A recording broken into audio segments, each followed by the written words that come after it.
Hello, everyone. Today is Monday, January 17th, 2022. Mali. Millions of people on the streets to support the transitional authorities in the face of ECOWAS sanctions. This article is taken from Xinhua. For the Malian government, which called for this mobilization, it is a march in support of the army and the transition for the rebirth of Mali. Several socio-political organizations, representatives of political parties from all sides, and civil society took part in this demonstration, which also recorded the presence of Prime Minister Choguel Kokala Maiga, members of his government, and the National Transitional Council, CNT.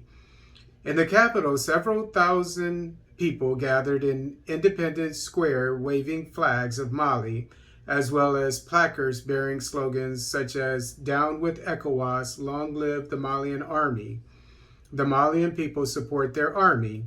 In Bamako and in many cities of the country, demonstrators also demanded the return to the Malian franc. It is a strong message that we want to send today, a strong message to France, which is hiding behind ECOWAS and the international community to settle accounts with our country. She will know today that the people are behind the current authorities in carrying out actions to restore security and rebuild Mali, said Sadio Traore, a university professor. We are here to shut the beak to the enemies of our country who question the legitimacy of the military junta to implement the reforms it has initiated to restore Mali, said Hawa Doumbia, a student. In their speeches, the government spokesman Abdoulaye Maiga and the minister of the refoundation of the state, Ibrahim Ikasa Maiga, castigated the ECOWAS and UEMOA sanctions.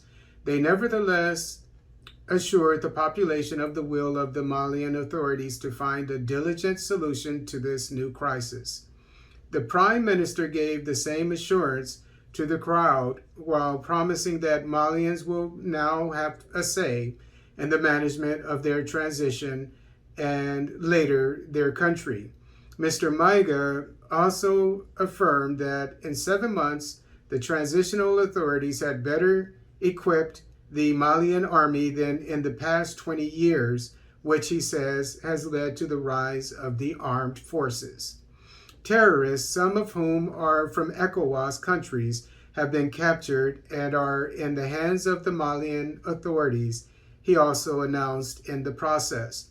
This strong mobilization had been preceded in the morning by the holding of the Superior Council of National Defense, at the end of which the transitional president, Assimi Goïta, validated the response plan adopted by his government in the face of ECOWAS sanctions and of WAEMU.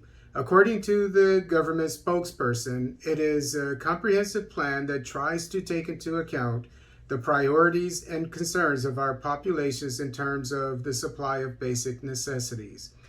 It contains several components dealing with diplomatic, geopolitical, economic, financial, and social issues. So this shows that the Malian people, we don't have numbers, any hard, fast numbers, because there could be people who are against the junta. But it shows that the junta has the backing of many of the millions, it says here, of the Malian people. And for good reason. The bottom line is they see that the junta is doing something about the insurgency, which the previous government, civilian government, did not do. So they want to give the junta a chance to bring peace and security before there are any talks of a democratic process. And I wholeheartedly agree with this, and I said this, from the very beginning. Perhaps because I'm a military man, and one of my themes of my channel is the need for African nations to provide peace and security throughout sub-Saharan Africa before economic stability and prosperity can occur. So I've been behind the junta all this time. Even when they said 5 years, I said maybe that's a bit of a stretch because, 5 years. But I said, maybe they should look at the democratic process in a year or two.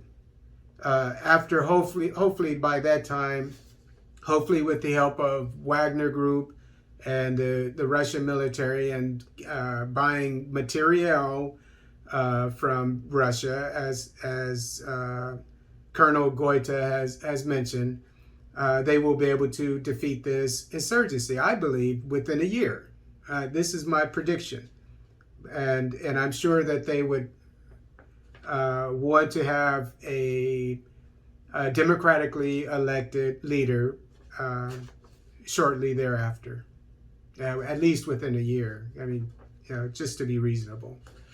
But we'll keep watching what the developments in Mali.